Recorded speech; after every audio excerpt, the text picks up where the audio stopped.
and he also has a commentary, which is heard at the bottom of the hour of this hour every day, Monday through Friday. The Todd Starnes commentary. Todd, good morning to you.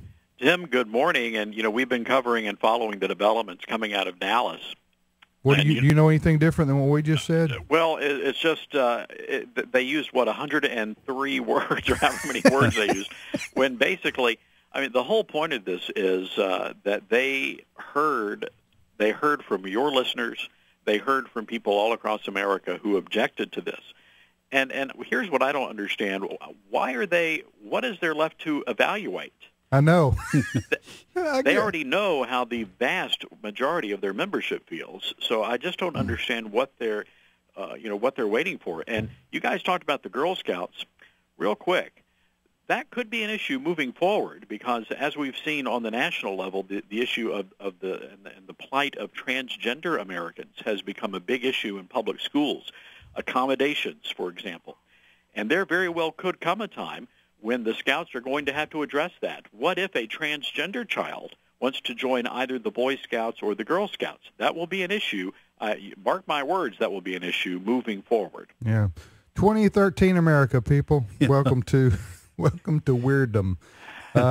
Hey, Todd, tell us about this story that you wrote about on your commentary about the Wounded Warriors Project. Tim, this is a very disturbing story and one that really made me angry after we wrote it, and I'll explain why after a little righteous indignation, hopefully. We received a phone call from some church members of a congregation in Florida, Fort Pierce, Florida, Liberty Baptist Church, and they also have a school, K through 12, about 460 students. And the church decided to partner together with the school to spend the entire month of February raising money for Wounded Warrior. And they were just going to do it through a special love offering at the end of each service. And then they were going to, the kids were raising money by hitting up their aunts and uncles and grandparents. So they sent in the application. Get this. It actually cost, if you're going to raise money for a Wounded Warrior, it cost $100 for the privilege of doing that.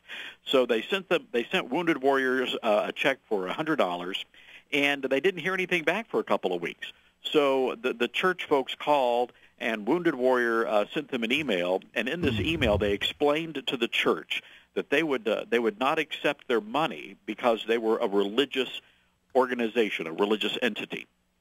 Well, the church thought, well, wait a second, they must have misunderstood. So they called back, and then they got further confirmation that they do not allow any political groups, any sexual groups, any groups related to alcohol, or churches, religious groups, cannot raise money. So we did a story. And then we called.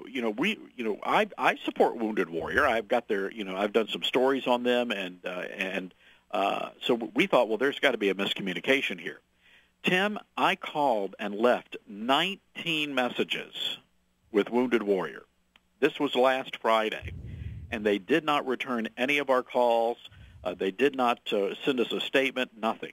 So Todd, it could be, just to give them the benefit of the doubt, the media relations person could have been at the water cooler or getting coffee on all 19 occasions. I mean, that could have happened. And it could have happened on the 3 occasions that I had the secretary actually walk back to see if the media director would take my call. They did not. So we ran our story, and as you can imagine, there was quite a bit of an uproar over this.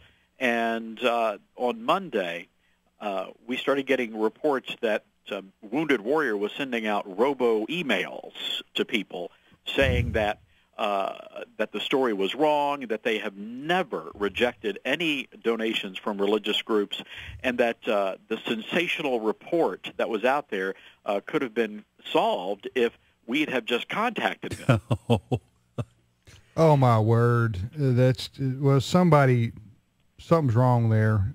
Somebody made a huge mistake, and they don't want to own up to it. Well, get this. So now they're telling people that they never posted on their website that religious groups were not welcome to give. Well, guess what we did, Tim? We got a screen grab of their website with that language on their website.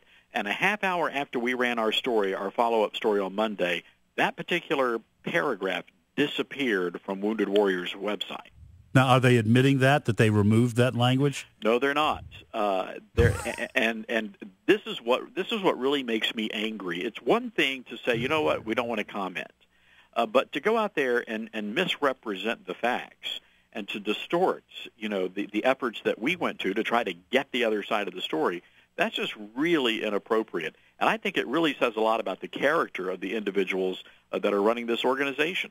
Talking about the Wounded Warrior Project refusing to take money from the Liberty Baptist Church and Academy in Fort Pierce, Florida. They were raising money for this organization to help our soldiers who come back wounded.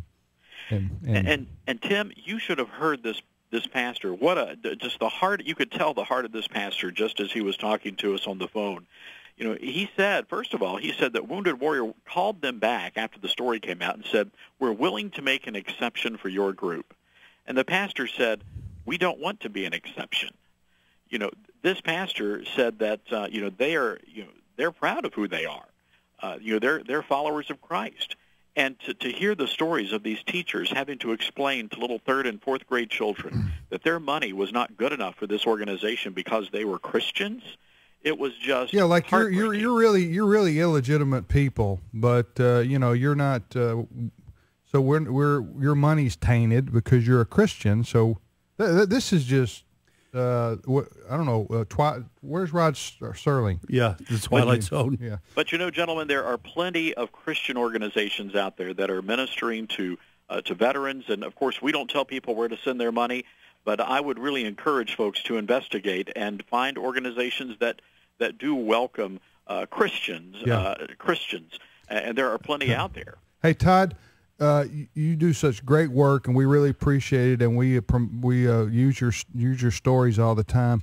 Where can people read about this story you've been talking about? Tim, we have the story up at toddstarnes.com, and folks can get on there and not only read the story, but they can join our Facebook fan community. We have hundreds of AFR listeners that are a part of that, and also links to our Twitter account as well.